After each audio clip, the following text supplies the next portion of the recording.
అంటే ఇప్పుడు మీరు టీడీపీ జనసేన కూటమి అధికారంలోకి రాబోతుంది ఇప్పటి వరకు అయితే అని చెప్పారు కదా, రూరల్లో పరిస్థితి ఎలా ఉంది, అర్బన్లో పరిస్థితి ఎలా ఉంది అంటే ఏం చెప్తారు?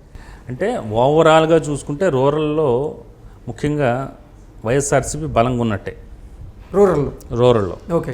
అర్బన్లో అయితే మాత్రం టీడీపీ జనసేనకి ఎక్కువ ఉంది, ఎక్కువ పార్ట్ టీడీపీకి ఉంది. కాకపోతే ఇది ప్రతి సెగ్మెంట్ విషయంలోనూ మారుతుంటుంది. ఓవరాల్గా చూసుకుంటే ఇది పరిస్థితి, కానీ ఒక్కొక్క సెగ్మెంట్ విషయంలో ఒక్కొక్కలా మనం చెప్పుకోవచ్చు. ఓకే. షర్మిల గారు ఇప్పుడు ఆంధ్రప్రదేశ్ కాంగ్రెస్ పార్టీ ప్రెసిడెంట్గా అడుగుపెట్టిన తర్వాత ఆ ప్రభావం రానున్న ఎన్నికల మీద ఏదైనా ఉందంటారా? ఉంటుంది, ఖచ్చితంగా ఉంటుంది. కాకపోతే ఎంత పర్సంటేజ్ అనేది అప్పుడే చెప్పలేం. ఓకే. జనరల్గా ఏమవుతుందంటే జనసేన నుంచి ఒక కాపు అభ్యర్థిని నిలబెట్టినప్పుడు ఒక సెగ్మెంట్లో, అదే కాంగ్రెస్ పార్టీ నుంచి ఇంకో కాపు అభ్యర్థిని నిలబెట్టారనుకోండి, ఓట్లు స్ప్లిట్ అవుతాయి. ఓకే. అది తెలుగుదేశం పార్టీ జనసేన కొంత ఇబ్బందే. అంటే ఇది ఇప్పుడు షర్మిల రాక చాలా అదే మీరు ఏం చెప్పబోతున్నారో నాకు కాదండి. ఇక్కడ ప్రవీణ్ గారు, ఇక్కడ షర్మిల రాక జగన్మోహన్ రెడ్డికి ప్లస్సా మైనస్సా, లేదా షర్మిల రాక టీడీపీ జనసేన కూటమికి ప్లస్సా మైనస్సా అంటే ఏం చెప్తారు స్పష్టంగా? అది కూడా సెగ్మెంట్ వైజ్ మారుతుంది. జనరల్గా ఓవరాల్గా అందరూ ఏం చెప్తారంటే ఇది షర్మిల జగనన్న మీద ఫైట్ చేస్తుంది కాబట్టి అది వైసీపీకి మైనస్ అనుకుంటున్నారు, కానీ అన్ని చోట్ల అలా ఉండదు. ఎందుకంటే వైసీపీ వ్యతిరేక ఓటు ఏదైతే, ప్రభుత్వ వ్యతిరేక ఓటు ఏదైతే ఉందో అది ఎక్కడ పడాలి, ఎవరికి పడితే పడాలి. అది ఆమె స్ప్లిట్ చేసింది అనుకోండి, ఎవరికి దెబ్బ? టీడీపీ జనసేనకే దెబ్బ. అది కూడా కానీ అంటే వైఎస్ఆర్సీపీ మూలాలన్నీ కూడా కాంగ్రెస్ పార్టీ నుంచి వచ్చినాయి కాబట్టి, అంటే వ్యతిరేక ఓటే కాదు, అసలు వైఎస్ఆర్సీపీలో ఉన్న కొంతమంది నాయకులు కూడా ఇటువైపు వచ్చే అవకాశం ఉంది, అలాగే ఓట్ బ్యాంక్ కూడా పెరిగే అవకాశం ఉందంటూ కూడా కొంతమంది అనాలిసిస్ చేస్తున్నారు. దానిపై ఓటు పర్సంటేజ్ పెరిగితే పెరగొచ్చు, కానీ అధికారంలోకి రాలేని పార్టీ వైపు ఎవరైనా వెళ్తారా? ఓకే, వెళ్తారా? ఇప్పుడు ఫర్ సపోజ్ మీరే ఒక ఎమ్మెల్యే అభ్యర్థిగా ఉన్నారు, కాంగ్రెస్ ఏదో ఏదో సరదాగా నేను కూడా గతంలో ఎమ్మెల్యే పోటీ చేశానని చెప్పుకోవడానికైతే బాగుంటుంది, కానీ అది అధికారంలోకి రాలేని పార్టీ కదా, ఒక్క సీటు వస్తుంది అనేది గట్టిగా చెప్పగలమా? చెప్పలేం కదా. ఇప్పుడు కాంగ్రెస్ వైపు, బీజేపీ వైపు ఎస్పెషల్లీ ఆంధ్రప్రదేశ్లో మనం చూసే పరిస్థితి ఉండదు. ఎందుకంటే పక్కాగా ఈ సీటుకి వస్తుంది అని చెప్పండి, అప్పుడే కదా గట్టి లీడర్ అయితే అప్పుడే వెళ్తాడుగా. ఇప్పుడు ఫర్ సపోజ్ మీ ఇంతకుముందు క్వశ్చన్కే మంగళగిరి తీసుకోండి. మంగళగిరి ఇప్పుడు మన యాజ్ పర్ అవర్ సర్వే మంచి మెజారిటీతో ఉన్న నారా లోకేష్ కదా, ఆళ్ల రామకృష్ణారెడ్డి నిల్చోబెట్టారనుకోండి, ఏమవుద్ది? కాంగ్రెస్ తరఫున ఆళ్ల రామకృష్ణారెడ్డి నిల్చుంటే ఏమవుద్ది? ఓడిపోయే అవకాశం ఉంటుంది. ఓడిపోయే అవకాశం కదా, ఆయన ఓడిపోతాడు, ఆళ్ల రామకృష్ణారెడ్డి ఓడిపోతాడు. తనకంటూ ఒక 10-15 వేల ఓట్లు అయితే తీసుకుంటాడుగా. ఎక్కడి నుంచి తీసుకుంటాడు అనేది చూసుకోవాలి. వైసీపీ నుంచే తీసుకుంటాడు, వైసీపీ నుంచి తీసుకుంటాడు.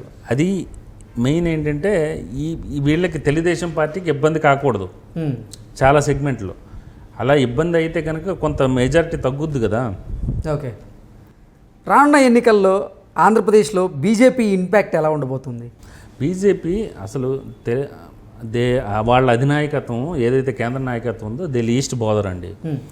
వాళ్ళు అసలు ఏపీ గురించి పట్టించుకోవట్లేదు నిజంగా చెప్పుకోవాలంటే. ఎందుకంటే ఎప్పటి నుంచో వీళ్ళు తెలుగుదేశం పార్టీతో పొత్తు పెట్టుకుంటే బాగుంటుంది అనుకున్న తరుణంలో ఇప్పటివరకు తేల్చలేదు. వాళ్ళు దే లీస్ట్ బోదర్. ఎందుకంటే ఇక్కడ చాలామంది చెప్పారు, నేను చెప్పడమే కాదు, ఇక్కడ 25 మంది ఎంపీలు కూడాను వాళ్ళతో ర్యాలీ అవుతారు, వాళ్ళతో జర్నీ చేస్తారు, బీజేపీతోనే చేస్తారు. తర్వాత ఎటొచ్చి ఎమ్మెల్యే విషయం అంటారా, వాళ్ళకి అవసరం లేదు. ఇప్పుడు ఎటొచ్చి తెలంగాణలో బలంగా ఉంది, ఎంతో కొంత బలంగా ఉండింది, సరే వాళ్ళ ఇన్ఛార్జిని మార్చారు, అది వేరే విషయం. తర్వాత కర్ణాటక, ఇప్పుడు తమిళనాడు, ఆంధ్రప్రదేశ్ లాంటి రాష్ట్రాల్లో బీజేపీ ఏముంటుంది? ఇంతకుముందు 0.86 అరౌండ్ పర్సంటేజ్ ఉండేది, అది ఇప్పుడు 0.6 కాస్త పడిపోయింది. ఇప్పుడైతే అద్భుతాలేమీ ఊహించలేము. వాళ్ళు ఏంటంటే ఎస్పెషల్లీ వాళ్ళకి ఎంపీలు కావాలి, రేపు పొద్దున ఎన్డీఏతో జర్నీ చేయాలి, అది చూసుకుంటారు తప్పితే ఇంకా అంతకు మించి ఏముండదు. ఎమ్మెల్యేలు కూడా 1-2 వస్తే చాలా ఎక్కువ ఉంటుంది. కైకలూరు ఒకటి, విశాఖ నార్త్ ఒకటి, ఆ రెండింటి తప్పితే విశాఖ నార్త్లో విష్ణుకుమార్ రాజు ఆయన గెలవబోతున్నారు. అయితే టైట్ ఫైట్ ఉంటుంది, ఎందుకంటే అక్కడ కేకే రాజు కూడాను గట్టిగానే వర్క్ చేసుకుంటున్నాడు. తర్వాత ఓటు ఇది జనసేన ఇవన్నీ కూడాను వాళ్ళకి పడాలి. సో ఒకటి రెండు నియోజకవర్గాలు తప్పితే ఏమి ఇది ఉండదు. తర్వాత బీజేపీతో వీళ్ళు పొత్తు పెట్టుకున్నా కూడా ఎగ్జాక్ట్లీ అదే క్వశ్చన్ అడగబోతున్నాను. ఇప్పటికే టీడీపీ జనసేన పొత్తు అయితే ఖరారు అయిపోయింది, ప్రకటించేశారు కూడా. బీజేపీ కూడా వాళ్ళ పొత్తులో భాగం అయితే ఆంధ్రప్రదేశ్లో పరిస్థితి ఎలా ఉండబోతుంది? అది జగన్కి ప్లస్గా మారే అవకాశం ఉందా, మైనస్గా మారే అవకాశం ఉందా? అంటే ఓవరాల్గా చూస్తారు కానీ జనరల్గా అలా చూడటానికి వీల్లేదండి. ఇప్పుడు ఎందుకంటే మీ అన్ని ముస్లింలని బూచిగా చూపిస్తారు, అంతే కదా. ముస్లిం ఓట్ బ్యాంక్ పడదు, ముస్లిం ఓట్ బ్యాంక్ ఎవరికి వాళ్ళకి ఉంది. అంటే ముస్లిం ఓట్ బ్యాంకే కాదు, అసలు భారతీయ జనతా పార్టీ మీద చాలామంది ఆంధ్రప్రదేశ్ ప్రజలు అంటే వ్యతిరేకతతో ఉన్నారు. సో ఒకవేళ టీడీపీ జనసేన కూటమి భారతీయ జనతా పార్టీతో కలిస్తే పరిస్థితి ఎలా ఉండబోతుంది అనేది ఏదో ఒక తంబళ్ళపల్లి అనే ఒక నియోజకవర్గం తీసుకోండి, లేకపోతే ఇంకో ఇచ్చాపురం, సరే ఆ పల్లి ఈ పల్లి ఎందుకు కానీ ఇచ్చాపురం నియోజకవర్గం తీసుకోండి. అక్కడ బీజేపీ అంటే ఎవరైనా గుర్తుపడతారా? ప్రభావం ఎంతవరకు ఉంటుందని అంటే ఓట్స్ పర్సంటేజ్లో తేలిపోయింది కదా. ఇప్పుడు దాన్ని మెయిన్ ముస్లిం కమ్యూనిటీని బూచిగా చూపిస్తున్నారు. ఆ ముస్లిం కమ్యూనిటీ కూడాను ఏ పార్టీకి తగ్గట్టుగా ఆ పార్టీకి ఉన్నాయి, ట్రెడిషనల్ ఓటర్స్ ఉన్నారు. కొన్ని చోట్ల ఇప్పుడు కర్నూలు ఉంది, కర్నూలులో ముస్లిం ఓట్ షేర్ ఎక్కువ ఉంది. అప్పుడు అలాంటప్పుడు ఏం చేస్తారు, బీజేపీ అవుట్ ఆఫ్ ఫోకస్ చేస్తారు.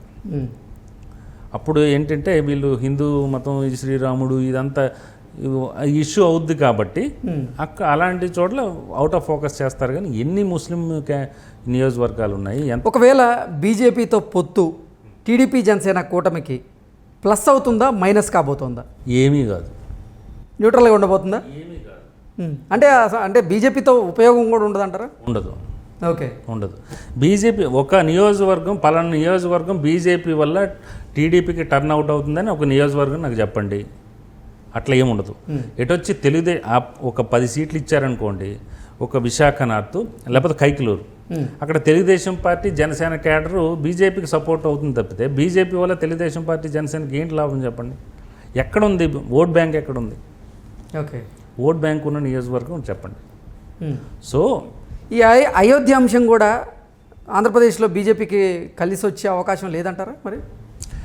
అంటే అలా ఉండదు సార్. ఎందుకంటే ఈ అయోధ్య అంశం అని అంటే అమరావతి అన్నారు, అమరావతిని బేస్ చేసుకుని ఎవరైనా ఓటేస్తారా?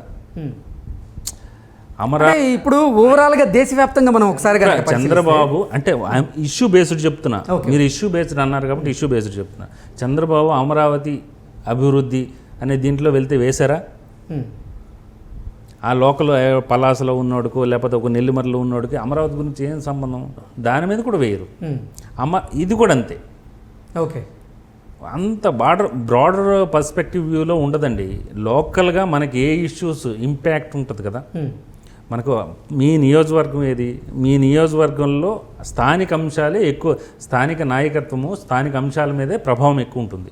ఓకే, అంతే తప్పితే ఇలాంటి వాటిలో ఉండదు. ఓకే, ఒకవేళ టీడీపీ అంతెందుకు చాలా ఇష్యూస్లో వివేక హత్య కేసు ఇంకోటి తెస్తారు, అవి కూడా ఎఫెక్ట్ ఉండవు. ఓకే, ఇంతే వీళ్ళు మైలేజ్ పడుతుంది కానీ ఒక ముద్ర వేయడానికి సరిపోతుంది. ఇతను ఇలా, ఈ పార్టీ ఇలా ఓకే అనే ముద్ర వేయడానికి సరిపోతుంది. కానీ అంటే ఆ ముద్ర వేయడం వల్ల ఓట్లు వచ్చే అవకాశం లేదంటారా? ఓట్లు వాళ్ళకి తగ్గుతాయి.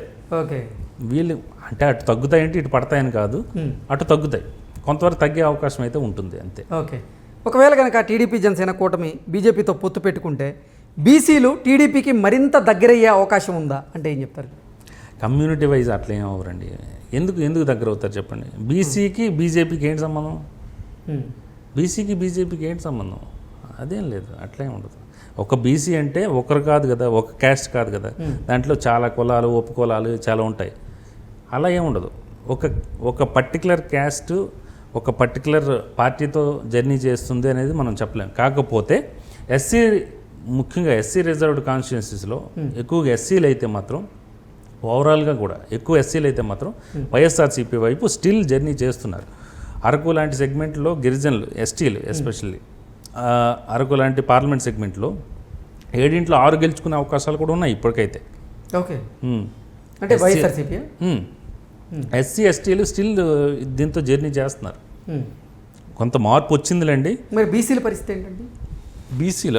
బీసీ యాక్చువల్గా నేను ఒక డేటా కూడా మీకు ఇచ్చాను. ఓకే, అరౌండ్ ఆగస్టు 23కి ఎలా ఉంది, ఆగస్ట్ 23కి ఎలా ఉందంటే బీసీలు వైఎస్ఆర్సీపీ 41.5 ఉంటే ఓకే, తెలుగుదేశం పార్టీకి 47% వరకు ఉన్నారు. అంటే ఎక్కువ తెలుగుదేశం వైపే ఉన్నారు. అది ఎప్పుడు బీసీలు ఎక్కువ వాళ్ళదే కదా. కానీ 2019లో పరిస్థితులు కొంచెం మారినాయి కదా. 2019లో మారాయి. తర్వాత మీరు కీన్గా అబ్జర్వ్ చేయండి, వీళ్ళు బీసీ జపం వీళ్ళు కూడా తీసుకుంటున్నారు. అవును, వైఎస్ఆర్సీపీ కూడా ఎక్కడికక్కడ యాదవ్లను పెట్టడం, Exactly. ఎంపీలుగా పెట్టడం. అంటే వాళ్ళు కంప్లీట్ సోషల్, అంటే మీరు ఆగస్టు పరిణామాల గురించి చెప్పారు. లేదు ఇది కూడా చెప్తాను. ఓకే. కాకపోతే కంప్లీట్గా వైఎస్ఆర్సీపీ అయితే సోషల్ ఇంజనీరింగ్ పకడ్బందీగా చేస్తుందని చెప్పాలి.